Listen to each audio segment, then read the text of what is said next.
একটি গাছ একটি প্রাণ, এই কথাকে মাথায় রেখে সাগরদিঘিতে দেখা গেল এক যুবকের বিশেষ উদ্যোগ। সকাল থেকে নিজের বাইকে করে সাগরদিঘি ব্লক এলাকার বিভিন্ন রাস্তায় রাস্তায় ঘুরে প্রায় কয়েক হাজার চারা গাছ বের করে সামাজিক দৃষ্টান্ত তৈরি করলো সাগরদিঘি এক স্বেচ্ছাসেবী সংস্থার সম্পাদক সঞ্জীব দাস। সাগরদিঘি ব্লকের বিভিন্ন গ্রামে মানুষদের হাতে কাঁঠাল, মেহগিনি, লেবু, বকুল ও পেয়ারা গাছের চারা তুলে দেওয়া হচ্ছে। এই বর্ষায় চারা গাছ রোপণের জন্য মানুষকে উদ্যোগী করতে এই কর্মসূচি। তাছাড়া সাগরদিঘির যে কোনো অনুষ্ঠানে চারা গাছ উপহার দিয়ে চলেছেন প্রকৃতিপ্রেমী সঞ্জীব দাস। এখনো পর্যন্ত তিনি 16,000 চারা গাছ মানুষের হাতে তুলে দিয়েছেন। সঞ্জীব দাস নিজেও সদস্যদের সকলকে নিয়ে বৃক্ষরোপণও করে চলেছে। প্রকৃতিপ্রেমী সঞ্জীব দাস বলেন, সুস্থ পরিবেশ করতে আমাদের এই প্রচেষ্টা। এই বর্ষায় 5,000 মানুষের হাতে চারা গাছ রোপণের জন্য তুলে দেব। তাছাড়া প্রতিটি গ্রামে গ্রামে এই কর্মসূচি চালিয়ে যাওয়ার চেষ্টা করব। দেখুন, আমরা সাগরদিঘি উইনার ওয়েলফেয়ার ট্রাস্টের পক্ষ থেকে যে কর্মসূচি নিয়েছি সেটা হচ্ছে সাগরদিঘি ব্লকের প্রতিটি গ্রামের মোড়ে যেসব মানুষ দেখতে পাবো তাদের হাতে একটা করে বৃক্ষ তুলে দেবো। এর একটাই কারণ, বিশ্ব উষ্ণায়নের কথা মাথায় রেখে আমাদের এই কর্মসূচি।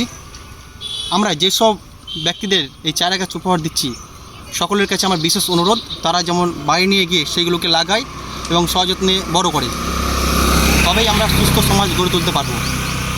তাই সকলে আসুন, আমরা সকলে মিলে গাছ লাগাই, গাছ বাঁচাই এবং গাছকে বড় করে তুলি। আমি সঞ্জীব দাস, সকলে ভালো থাকবেন, সুস্থ থাকবেন। সাগরদিঘির জগদল মদিনা মসজিদের ইমাম আলী আতার, তার হাতেও তুলে দেওয়া হয় বেশ কয়েকটি গাছের চারা। তিনি সবুজ প্রেমী সঞ্জীব দাসের প্রশংসায় পঞ্চমুখ। এদিন তিনি আরো বলেন, সংস্থার পক্ষ থেকে তিনি যতগুলি চারা গাছ পেয়েছেন সবগুলি তিনি সেখানে রোপণ করবেন এবং গাছগুলি খুব যত্ন সহকারে বড় করে তুলবেন। আজকে কর্মসূচি বলতে গেলে যেটা বৃক্ষরোপণ সম্পর্কীয়, তো আমাদের এটা হচ্ছে জগদল গ্রাম, আর আমি হচ্ছি জগদল গ্রামের গোরস্থানে রসুল মাদ্রাসার শিক্ষক এবং এখানে নবনির্মিত যে মসজিদ জগদল মোড়ে, সেটার নাম হচ্ছে মদিনা মসজিদ। এই মসজিদের আমি বর্তমানে পেশ ইমাম।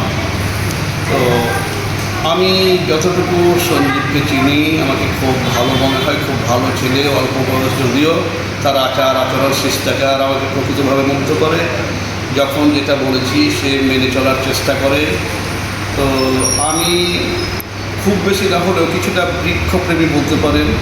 আমি বেশ কিছু ঘাস ফুলগুলো আমার নবনির্মিত মসজিদের ছাদে এবং আমার গোরস্থানে রসুল মাদ্রাসার ছাদে আমি রোপণ করেছি। বীজ থেকেও অনেক কিছু তৈরি করার চেষ্টা করি, অনেকটা হয়েছে আবার অনেকটা নষ্ট হয়েছে।